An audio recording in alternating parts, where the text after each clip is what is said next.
All right, we are back, and I'm just going to put my hand right there. All right, so obviously the biggest news story of the week is the Rock's insertion to the WrestleMania main event scene at some sort of time.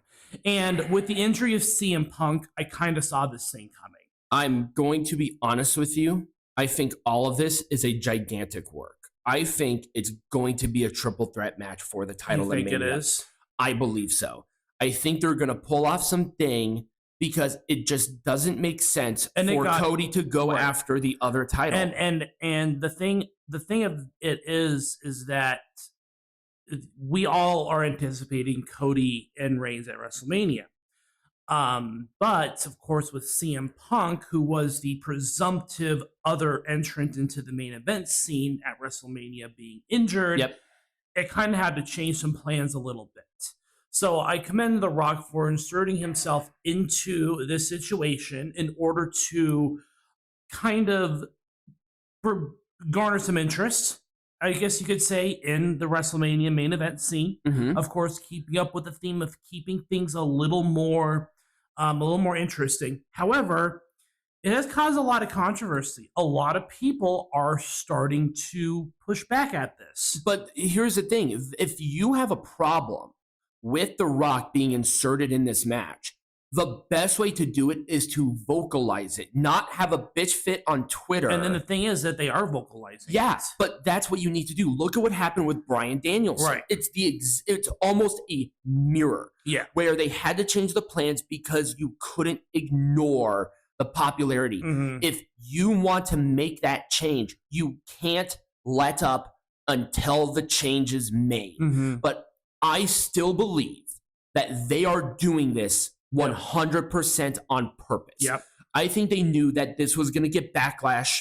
I think they knew this. Yeah, I think so too. However, it does, again, garner some interest in what's going on. But at the same time, the WrestleMania main event. But at the same time, it is WrestleMania. Yeah. This is where they bring out the celebrities for these matches. This is just and this is highlighting the celebrity versus working man sort of relationship. So we don't know exactly what's going to happen, but it's going to make things a little more interesting. Let's put it that way. Yep. And moving on to our next story, we all knew this match was going to happen. First WrestleMania match. Yep. We were going to talk about all the positives that the Royal Rumble did. And Bayley was 100% the right person to win this. And we knew that this match was going to happen upon Bayley winning the match, because we knew that the Damage Control faction was going to betray her, and they should have continued the pullback. They should have continued the teasing, but it's fine. It happens. They wanted to make something. They backed themselves into a corner, and I think appropriately this had to happen. Bayley is a super over babyface too, so that's really cool. Yep. I watched the SmackDown, and basically Bayley picked up Japanese on them talking to each other in Japanese. Mm-hmm. I would have loved for Bayley to say a full blown ass sentence or even challenge Io in Japanese for the title. That would have been sick. But it was just a little rushed. Yeah, I think they could have teased it a little bit more and blow it off later. But we all knew that inevitably this match was going to happen. Yep. And that is a good thing. What a great first match to start off with for WrestleMania. Absolutely. It has the story. Bayley is now a babyface, and she's a good babyface. I like Bayley a lot, so she definitely deserves this. Yes, she does. And, of course, we got to continue with the McMahon controversy. It just doesn't stop. There's so much that's going on with this. So many things that are being brought to light with these revelations happening. Obviously, we just discussed in the previous one where now it's a federal investigation. And the fact that more people are starting to come forward with their own allegations. Now, hang on. Now, to my knowledge, the only person who has said anything was the lawyer. Yes. I do not believe that there have been additional people that have publicly come out and said anything more. But it has become heavily implied within the industry that other people have been involved in this, most notably being Ashley Massaro. We knew that there was something sketchy with Massaro for a while on that, but she's not here to defend herself, so I'm not obviously going to say that she's lying or anything. But once again, we need to heavily imply, because now this is a federal investigation, and we can't comment. We can't make any comments or assumptions on the matter until these are only over. Allegations. Right. In this country, it is innocent until proven guilty. It is the best system in the world. Get over it. McMahon is being put through the ringer when it comes to this investigation. There are some very serious allegations, serious enough to where the WWE no longer has his profile on their website, just as an example. Yeah, I even looked. So it just goes to show that WWE, TKO, they want to distance themselves from McMahon as much as possible. I don't think it's going to be Chris Benoit level distancing, because of course McMahon legitimately founded the company, but I don't see them acknowledging Vince McMahon anytime soon in any capacity. Unless he is proven innocent without a shadow of a fucking doubt. That's the only time. Which is highly doubtful. But hey, let's move on and talk about another person who's being quickly removed from the entire WWE system, and that's Brock Lesnar. I think it's bullshit. Brock Lesnar has been removed from mobile games. Yes. He has been removed from creative plans, as we had discussed, going forward. And I think that they're doing this out of an abundance of caution, because it is heavily implied that Lesnar had some say within these direct allegations with this. And I can't even remember her name, to be honest with you. But the point being is that this is, again, a highlight of how quickly the situation changes right up against WrestleMania season, because Brock Lesnar was going to be put into a program with Dominic Mysterio at Elimination Chamber, and then possibly with Gunther at WrestleMania. Now, we all know that Braun Breaker had replaced... I think Breaker is going to replace Lesnar with all of that. Replace Lesnar. But yeah, good for Braun Breaker, obviously, to fill those shoes is a pretty... He did a pretty damn good job, too. Pretty high task, I guess, if you want to put it that way. Especially given the circumstances to the replacement. It's not like Lesnar died.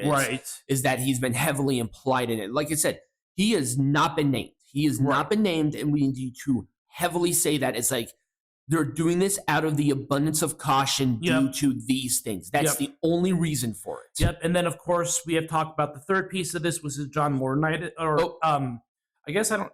Yeah, there we go. Sorry, I had my things mixed up in order. Anyways, John Laurinaitis, of course, his lawyer said that he is actually a victim in this, and we don't know how much of that word we can take for this. But that's the most ridiculous. Like I said in my part, it's the most ridiculous thing I've ever heard in my entire life. I think that this has also brought the Bellas into the conversation as well. Of course, the Bellas being the stepdaughters of John Laurinaitis. I think their mom and John divorced. I could be wrong, but at some points in time they were around, and so. They haven't said anything publicly. Well, they have commented on it. They commented on it, but they never said John Laurinaitis or their knowledge of it. They just basically said their general shit. Well, their lawyer said their general shit. So we'll see how much weight that has in a court of law. But it's interesting to note that, hey, John Laurinaitis might actually be a victim. Now let's talk about CMLL. Well, how the fuck is John Laurinaitis? It's not like somebody raped him. Right, but it might have been a coercion. Anyway, CMLL is officially now part of AEW. Now, the reason I want to talk about this is because we're kind of getting into a territory where there might be a conflict of interest, given the fact that AEW also has a working relationship with AAA. Of course, it's not out of the realm of possibility for AEW to work with both CMLL and AAA. It's just kind of awkward as to how they're introducing these talents into New Japan works. I think New Japan works. System. I think New Japan works with both of them, don't they? No, they don't. I think they only work with CMLL. No, Volador Jr. is on their roster list. Volador Jr. is on CMLL's roster. Oh, that's right. I'm sorry. Yeah. So this is kind of a little bit of an unprecedented territory, I would like to say. Now, it's only a working relationship, right? Yes. It's not like AEW absorbed them. And I know Tony Khan has an announcement this coming Wednesday. And of course, we'll talk about that as well. However, I do think that is interesting because why is it that all of a sudden CMLL is wanting to work with AEW? I think CMLL wants to get more of an international reach because Triple A has been so incredibly successful with that incorporation outside. And CMLL has always had a reputation on tradition to the point of nauseam. Yeah. To where they have a lot of really old wrestlers and they have a certain less than favorable reputation. So then bringing out Volador and Mystico, some of the larger stars and the younger stars too, is giving me those vibes of there's going to be more of this. Now the matches I almost brought up one of the matches that we were going to watch because it wasn't great. But I think this is actually going to be a net positive. I think it'll be right. Breathe some life, but for God's sake, we have a story. It's not the lack of the stars there, right. Tony. It's the lack of the story. You're missing. Right. You're missing the component that people give a shit about. Right. But I do wonder. Why CML is starting to work with AEW. I wonder if maybe their relationship with AAA is a little rocky at the moment. We just don't know that for sure. But anyways, let's move on to the next story. Tony. Well, we were already talking about Tony Khan. He's going to make a big announcement next week, boys. He's going back to his old let's make a big announcement. So his big announcement that he's going to rehab. It's like seriously. I think it's going to be something. He stopped for a while. Yeah, I'll give him that. I think what will happen is that he will talk about the stuff with CMLL more. Yeah. Just because CMLL is everywhere. They were not only on Collision, they were on Rampage, and I think there are some that are going to be on Dynamite next week too. But we can assume that is what the big announcement is going to be. But again, it's been a few months, so it's like we have to go back to this old shtick again about big announcements. The last one was so fucking god awful that he's like, well, maybe I should not do that. So, anyways, expect to see more of it. And let's talk about Jordynne Grace. She made a big impact, no pun intended, on the WWE. And more interestingly, she heavily implied that this might not be her last appearance with the promotion. Of course, this has been a boon for TNA has just been hitting on all cylinders as of late since they especially Jordynne Grace and her performance at the Rumble. A lot of people praised it. She did a great job from what I saw. And again, we watched the fucking pay-per-view. Yeah, and again, she did indicate that this is just the beginning of some sort of working relationship between TNA and WWE. Yeah, WWE reached out to TNA, and she, I think, is going to be a big part of that revival, if you want to call it that, of this working relationship. Yep. So I'm excited for it. Yeah. And based off of the interviews that she had, all of the publicity she has been getting on both WWE and TNA's channels, she is the perfect figurehead for that bridge to happen. Yep, I think she's a really good start. Mickie James, I think, was the first really big hit because that was during the McMahon era. Yep. But since McMahon is totally out of there, I think TKO might have more of a vested interest in saying, hey, these other wrestling promotions are kind of cool, except for that one with the crackhead. Let's work with an actual company. So they chose TNA because TNA is willing to work with you and they're cool. So there you go. So anyways, that was another big story I wanted to mention. And then, of course, we have to end off with Jacob Fatu is now a free agent. Man. And it is heavily implied that he is going to possibly make a jump to the WWE. Now, there has been speculation regarding his criminal record on that being a hindrance on it. He was arrested and sentenced, I cannot remember how long, for being involved in a robbery. He was 18 at the time. I think he's 32. Mm-hmm. I think he was born in 1992. So that's 32. Yeah. So I think there might be like a point where he's keeping his nose squeaky clean. Yep. We'll give him a shot. I think this is a really big loss for MLW. I don't know why they're releasing all of these big guys. I just think their contract's running out and they don't have the money, because he is now probably worth a lot more money. And he is one of the only people in the Fatu dynasty to not have worked for the WWE who is currently wrestling right now.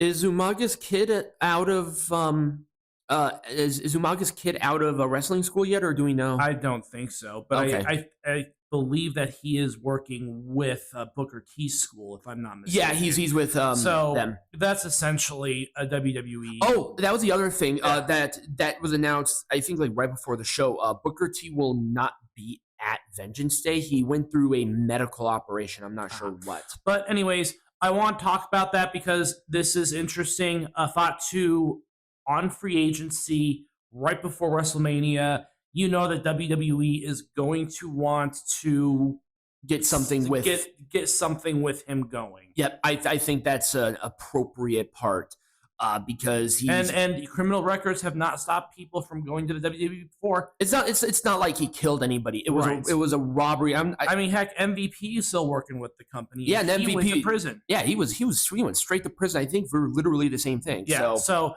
it's not going to stop him. He from what I've heard, he's a pretty good talent.